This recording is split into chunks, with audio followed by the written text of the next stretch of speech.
8'e sağlık kaldığı yerden tüm hızıyla devam ediyor. Şimdiki misafirimiz uzman fizyoterapist Canan Sepetçi. Hocam hoş geldiniz. Hoş bulduk. Nasılsınız? Teşekkür ederim. Hoş İyiyim, geldiniz. Sağ olun. Siz nasılsınız? Bizler Teşekkür deyiz. ederiz, Sağ olun, bizler deyiz. teşekkürler. Hocam bebeklerde geç yürüme neden olur? Bebeklerde normal gelişiminde yürümenin ne zaman olması gerekiyor normalde?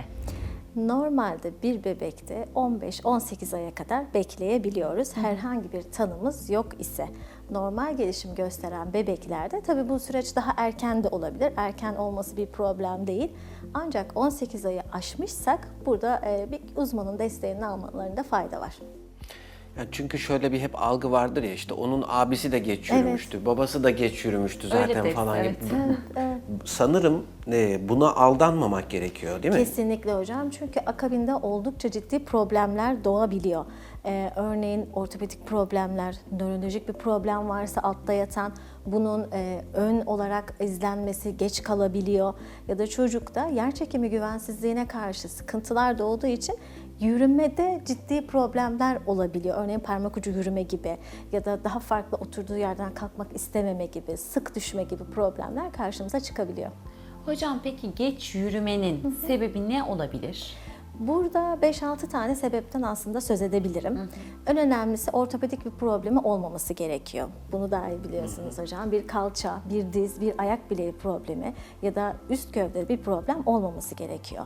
Veya nörolojik bir tanısının olmaması gerekiyor. Serebral palsi ise ya da spina bifida gibi alt ekstremitesini etkileyen bir tanısı varsa bir nörolojik problemimiz de olmayacak. Bunları eledikten sonra tanı almamış bir çocukta eğer çocuğumuz hala normal gelişiminde gecikmesi varsa ve yürümüyorsa burada dikkat etmemiz gerekiyor. Duysal hassasiyeti olabilir. Yine nörolojik olmayan ama farklı bir tanısı, örneğin genetik bir tanısı olabilir ya da otizm gibi bir nörolojik problemi vardır. Çocuk yürümekten hoşlanmıyordur. Bunların hepsi olabilir. Peki böyle nöro gelişimsel bir probleme bağladıysak durumu, süreci nasıl ilerletiyoruz? Neler yapabiliriz? Şimdi önce normal gelişen bir çocuğun nöro gelişimsel takılmasından bahsedelim. Örneğin 15 aylık bir çocuk hala yürümüyor. Burada birkaç tane kriter var baktığımız. Çocuk taytay dediğimiz ayakta durmaya kalkıyor ama adımlayamıyor mu? Burada çocuğu desteklememiz gerekiyor. Çeşitli güvenli alanlar oluşturmamız gerekiyor. Çocuğun daha çok oturma aktivitesi değil, ayakta tutunabileceği, tutunarak oynayabileceği alanlar yaratmamız ve çocuğu desteklememiz gerekiyor. Eğer ortopedik bir problemden kaynaklı ise bir uzman ortopedist desteği mutlaka almamız gerekiyor. Belki bir cerrahi girişim olması gerekiyor. Örneğin kısalmış bir kası çocuğun ayakta kalmasına ya da bacak boyu eşitsizliği ayakta kalmasına sebep olabilir. Eğer böyle bir durumumuz da yoksa o zaman bir duyu bütünleme uzmanına yerçekimi güvensizliğinden kaynaklı mı yürümediğine bir baktırmamız gerekiyor. Yani duysal bir problem varsa uzmana başvurmak Tabii. gerekiyor.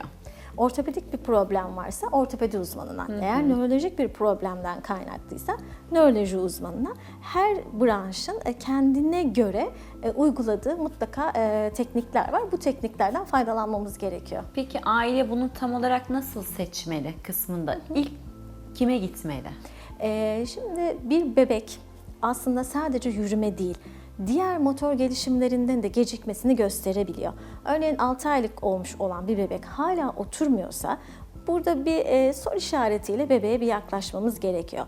Her şey normal gelişip sadece yürüme yaşını tamamlayamıyorsa burada dikkat etmemiz lazım. Eğer zaten kökünden gelen bir işte 3 aylık, 6 aylık, 9 aylık dönemlerinde gecikme varsa burada bir nöroloji uzmanına gideceğiz. Eğer her süreç normal fakat çocuğumuz yürümede takıldı. Burada önce bir kendi içimizde bir değerlendirme yapacağız. Çocuğumuz daha önce düştü mü? Ya da yürüteç kullanımına çok maruz bıraktık mı? Herhangi bir güvenli alan oluşturamadık mı? Kendimizi bir sorgulayacağız. Kendimizi sorgulayacağız. Evet. Bu yürüteçe de değinelim. Evet. Çok tartışmalı bir konu. Çok. Sürekli bazen televizyonlarda falan da işte haberler çıkıyor bununla ilgili. Bu yürüteç kullanımının bir faydası var mı? Kullanılmalı mı, kullanılmamalı mı? Ya da tamam yürüteç kullanmayacaksak eğer bu tip yürümesi gecikmiş 18 ayın üzerinde olan fakat başka herhangi bir problemi olmayan ortopedik veya nörolojik olarak bu çocuklar için evde neler yapılabilir? Şimdi yürüteci biz fizyoterapistler çok önermiyoruz. Neden? Birincisi düşme ve ev kazalarına çok ciddi sebebiyet verebiliyor. İkincisi de çocuklarda gerçekten uygun kas tonusu yoksa, bir hipotonisi varsa direkt çocuk kalçasının üzerine oturuyor ve burada da ikincil olarak ortopedik problemlerle karşımıza gelebiliyorlar. Ayak bileği problemleriyle karşımıza gelebiliyorlar. Çocuk henüz gövde kontrolü olmayan bir çocuğun yürüteci kullanmasını çok bekleyemeyiz. Yürüteci o yüzden hayatımızdan çıkartmaya çalışıyoruz. Peki evde neler yapabiliriz? Ciddi anlamda çocuğun düşeceği ev kazalarının önleyeceği alanları ve eşyalarımızı sakinleştirip kaldıracağız ve çocuğa daha güvenli alanlar yaratacağız. Örneğin bir koltuktan bir koltuğa geçişini kolaylaştıracağız veya tutunarak gidebileceği ama güvenli çeşitli oyuncaklar elde edeceğiz. Ya da eğer çocuk tutunmaktan hoşlanıyorsa bu süreci aşana kadar tutunarak, en azından tek el ya da çift elinden tutunarak yürütmemizi sağlayacağız. Burada dikkat etmemiz gereken bir nokta var. Ailelerimiz bazen çocuklara asılıyorlar. Evet, kollarda. Asılıp yürütmek değil, çocuğun tamamıyla gövdesinin yere sabitlenmesini sağlayarak biz sadece yardımcı rol olarak çocuklarımızı destekleyeceğiz. Çeşitli alanlara götüreceğiz, parklara götüreceğiz. Çocukların inmelerini, çıkmalarını, hareket etmelerini sağlayacağız. Biraz oturmalı oyunları hayatımızdan çıkaracağız.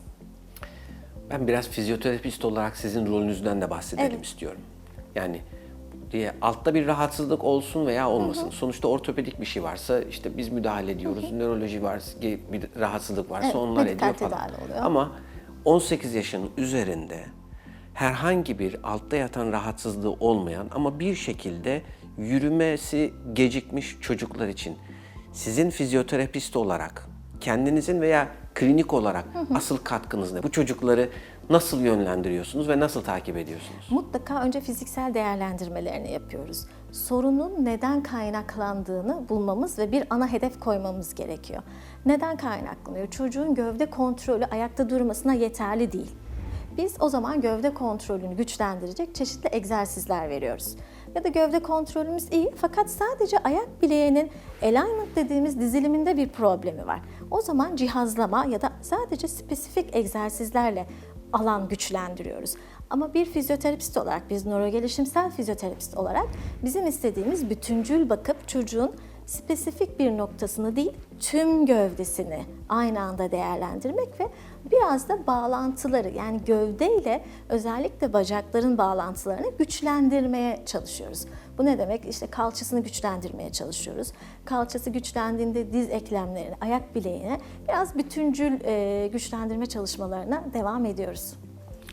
Aileye de öğretiyorsunuz, Tabii ev ki. ödevleri veriyorsunuz. Tabii ki. İşin önemli bir kısmı Tabii da ki. burada aileye de düşüyor sanırım. Yaklaşık olarak bu süreç ne kadar sürüyor?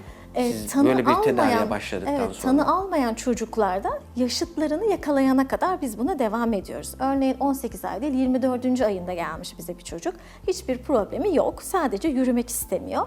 Bir duysal problem de değil. Sadece nörogelişimsel bir problem var çocuğun. Zayıf kas tonusu var. Biz bunu haftada bir kliniğe davet edip diğer egzersizlerini eve gün boyunca uygulanabilecek aktivitelerle aileye öğretiyoruz. Çünkü bebeklerde, özellikle 18 ya da 24 ay bebeklerde yatalım 40 dakika seans yapalım gibi ailede bir düzen çok sağlıklı olmuyor. Gün içine yaymak, çocuğu aktivite ve oyun şeklinde öğretmek daha efektif oluyor. Çünkü biz biliyoruz ki sinir sistemini en iyi tamir eden o yaşlarda oyun. Oyunun içine kattığımızda çeşitli aktivitelere sinir sistemi tamir oluyor ve biz düşük kas tonusunu otomatikman tamir etmiş oluyoruz aslında. Son olarak şunu da sorayım. Bir çocuğun yürümesinde gecikme olacağını daha önceden, biraz önce bahsettiğiniz için söylüyorum, gösteren emareler var mı? Yani Var. anne babalar açısından uyarıcı bir takım hani işaretler, kırmızı bayraklar olur ya. Evet. Bunlardan da bahsedelim. Var. Şimdi bizim mihenk taşı dediğimiz noktalarımız var. 3. ayda bir bebeğin başını tutabilmesi gerekiyor. Artı 1 ay kadar bekleyebiliyoruz. Yani 4 aya kadar bekleyebiliyoruz. Başını tutmadıysa orada önce bir kırmızı bayrak bir cebimize almamız lazım. Geçtik, çocuğumuz 6 aylık oldu, 8 aylık oldu, henüz oturamıyor. gevşek, elimizde kucağımıza aldığımızda kayıyor. Mama sandalyesine koyar aileler, mama sandalyesinde oturamıyor. Eline oyuncak verdiğinizde tutamıyor. O ayda bir bebeğin oyuncağı ağzına götürebilmesi lazım, götüremiyor. Ya da bebeğe yatırdığınızda çeşitli simetrik hareketlerle çocuğun aktif olması lazım. Hiçbir aktivitesi yok ya da çok yavaş, sakin, asimetrik, bir bacağını iterken bir kolunu itiyor gibi bazı belli başlı kriterlerde uyanık olmamız gerekiyor. Geldik 12. ayımıza, hala bebeğimiz ayakta duramıyor, emekleyemedi. 18 aya geldik, hala ayakta duramıyoruz. Kucağımıza aldığımızda yığılıyor. Buralarda dikkatli olmamız ve bir uzmana gitmemizde fayda var. Çok teşekkür ederiz hocam. İyi ki Çok geldiniz. teşekkür ederiz. Biz Ağzınıza teşekkür sağlık. edici oldu. Evet, bugün 8'de Sağlık'ta misafirimiz uzman fizyoterapist Canan Sepetçi'ydi. Kendisiyle bebeklerde geç yürüme neden olur? Bu süreçlerden bahsettik ve nörolojik gelimsel bir problem olduğunda nereye danışılmalı, ne yapılmalı? Komple üzerinden geçmiş olduk kendisiyle. Evet, 8'e Sağlık kaldığı yerden tüm hızıyla devam ediyor.